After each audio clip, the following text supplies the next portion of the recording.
আসসালামু আলাইকুম প্রিয় দর্শক, জুথিস কিচেনে আপনাদেরকে স্বাগতম। ইলেকট্রিক বিটার এবং ওভেন ছাড়াই কিভাবে গ্যাসের চুলায় পারফেক্ট ভ্যানিলা স্পঞ্জ কেক তৈরি করতে পারেন সেই রেসিপিটি আজকে আপনাদের সাথে শেয়ার করছি। 2টা ডিম দিয়ে আমি আজকে এই স্পঞ্জ কেকটা তৈরি করে দেখাবো। এটা খুবই সফট এবং ফ্লাফি একটা কেক। কোনো ঝামেলা ছাড়াই এই কেকটা খুব সহজে আপনারা বাসায় তৈরি করে নিতে পারেন। চলুন তাহলে রেসিপিটি দেখে নেওয়া যাক। কেক তৈরির জন্য শুকনো উপকরণগুলো প্রথমে চেলে নিব। এখানে নিয়ে নিচ্ছি হাফ কাপ ময়দা, দিয়ে দিচ্ছি 1 চা চামচ গুঁড়া দুধ, 1 চিমটি লবণ এবং হাফ চা চামচ বেকিং পাউডার। শুকনো উপকরণগুলো আমি খুব ভালোভাবে চেলে নিব। অফ স্ক্রিনে আমি আরও 2 থেকে 3 বার চেলে নিয়েছি। উপকরণগুলো এক সাইডে রেখে দিলাম। একটা বাটির মধ্যে নিয়ে নিচ্ছি রুম টেম্পারেচারে থাকা 2টা ডিম। ডিম ফ্রিজে থাকলে অবশ্যই 1 ঘন্টা আগে বের করে রাখবেন। এরকম একটা হ্যান্ড হুইস্কের সাহায্যে অনবরত আমি এটাকে বিট করে নিব। আপনার হাতটা যত জোরে ঘোরাতে পারবেন এই ফোমটা ততই দ্রুত তৈরি হবে। 2 মিনিট বিট করে নেওয়ার পরে আমি এর মধ্যে 1/3 কাপ চিনি দিয়ে দিব। চিনিটা আমি একবারে না দিয়ে 2 বারে দিলাম। এখন চিনিটা গলে যাওয়া পর্যন্ত আমি এই ডিমের ফোমটা বিট করে নিব। ডিমের ফোমটা পারফেক্টলি হয়েছে কিনা সেটা বোঝার সহজ উপায় হলো একটা সংখ্যা লিখে যদি এটা মিশে না যায় তাহলে বুঝবেন ফোমটা পারফেক্টলি হয়েছে। এখন কুসুমটা দিয়েও আমি সামান্য একটু বিট করে নিচ্ছি। আর এর মধ্যে দিয়ে দিচ্ছি হাফ চা চামচ ভ্যানিলা এসেন্স, দিয়ে দিচ্ছি 1 টেবিল চামচ দুধ এবং 1 টেবিল চামচ সয়াবিন তেল। স্পঞ্জ কেকে অল্প তেল দিলেই হয়, বেশি তেল দেওয়ার প্রয়োজন নেই, তাহলে কেকটা চুপচে যাওয়ার একটা সম্ভাবনা থাকবে। এখন সবগুলো খুব ভালোভাবে একটু মিশিয়ে নিয়েছি। মেশানো হয়ে গেলে আমি এর মধ্যে শুকনো উপকরণগুলো 2 থেকে 3 বারে দিয়ে দিচ্ছি। শুকনো উপকরণগুলো দিয়ে প্রথমেই এরকম ফোল্ডিং মেথডে এগুলো ভালোভাবে আস্তে আস্তে মিশিয়ে নিতে হবে, যেন ডিমের ফোমটা কোনোভাবেই নষ্ট হয়ে না যায়। এলোপাথারিভাবে এবং জোরে মেশাবেন না, তাহলে ফোমটা নষ্ট হয়ে যাবে। আর ফোমটা নষ্ট হয়ে গেলে কেকটাও ফ্লাফি হবে না এবং স্পঞ্জিও হবে না। ধৈর্য সহকারে এই শুকনো উপকরণগুলো আমি ভালোভাবে ব্যাটারের সাহায্যে মিশিয়ে নিয়েছি। আমার উপকরণগুলো মেশানো হয়ে গেছে।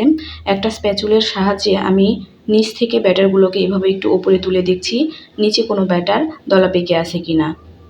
ব্যাটারটা একদম পারফেক্টলি রেডি। এখন এটাকে বেক করে নিব। বেক করার জন্য আমি একটা মোল্ডে সয়াবিন তেল লাগিয়ে নিয়েছি আর বেকিং পেপার বিছিয়ে দিয়েছি। এখন ব্যাটারটা এই মোল্ডের মধ্যে ঢেলে দিচ্ছি। এটা আমার 6 ইঞ্চির মোল্ড। ব্যাটারটা দিয়ে এটাকে ভালোভাবে কয়েকবার ট্যাপ করে নিয়েছি। চুলায় একটা হাঁড়ি বসিয়ে 10 মিনিট প্রিহিট করে নিয়েছি এবং এর মধ্যে একটা স্ট্যান্ড বসিয়ে দিয়ে এরকম একটা সিলভারের ঢাকা দিয়ে ঢেকে দিচ্ছি। আর ঢাকনাটা যেন নড়াচড়া না করে তাই এর উপরে একটা ভারী শিল বসিয়ে দিলাম। এটাকে আমি 30 মিনিট বেক করে নেব। ফিরে আসছি 30 মিনিট পরে। ঢাকনাটা খুলছি, দেখুন আমার কেকটা কত পারফেক্টলি হয়ে গিয়েছে। ঠান্ডা করার পরে এটাকে আমি মোল্ড আউট করে নিব। মোল্ড আউট করার জন্য আমি ছুরি দিয়ে এরকম চারিদিকে একটু ফ্রি করে নিচ্ছি। দেখুন কেকটা কত পারফেক্টলি বেক হয়ে গিয়েছে এবং এর নিচের কালারটাও অনেক সুন্দর এসেছে। আপনারা যদি আমার এই টিপস ফলো করেন তাহলে অবশ্যই আমার মতো এরকম ফ্লাফি ও স্পঞ্জি স্পঞ্জ কেক তৈরি করে নিতে পারবেন। কেকটাকে আমি 2 ভাগে ভাগ করে নিয়েছি। এরপর একটা বাটির মধ্যে half cup tropical whipped cream নিয়ে নিয়েছি। এখন এই ক্রিমটাকে আমি বরফ ঠান্ডা অবস্থাতেই ভালোভাবে বিট করে নিব। একটা পারফেক্ট কনসিস্টেন্সিতে না আসা পর্যন্ত আমি এটাকে অনবরত বিট করে নিব। দেখুন আমার ক্রিমটা হয়ে গিয়েছে এবং এটা স্প্যাচুলা থেকে পড়তেই চাইছে না। কেকটা ডেকোরেশন করার জন্য আমি টার্ন টেবিলের মধ্যে একটু ক্রিম লাগিয়ে নিয়েছি। একটা স্লাইস দিয়ে দিলাম, উপর দিয়ে দিচ্ছি সুগার সিরাপ। চেষ্টা করবেন সিরাপটা ভালোভাবে চারিপাশে দেওয়ার। 2 টেবিল চামচ চিনি আমি 4 টেবিল চামচ পানির সাথে মিশিয়ে একটু জাল করে ঠান্ডা করে নিয়েছি। সুগার সিরাপটা তৈরি করা খুবই সহজ। এখন মাঝখানে ক্রিম দিয়ে অপর আরেকটা স্লাইসও দিয়ে দিলাম।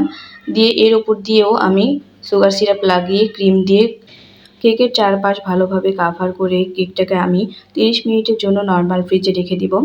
30 মিনিট পরে কেকটাকে বের করে ভালোভাবে ক্রিম দিয়ে চারিপাশটা ডেকোরেশন করে নিব। আপনারা আপনাদের পছন্দ মতো ডিজাইনে কেকটাকে ডেকোরেট করে নিতে পারেন, এতে করে কোনো সমস্যা নেই।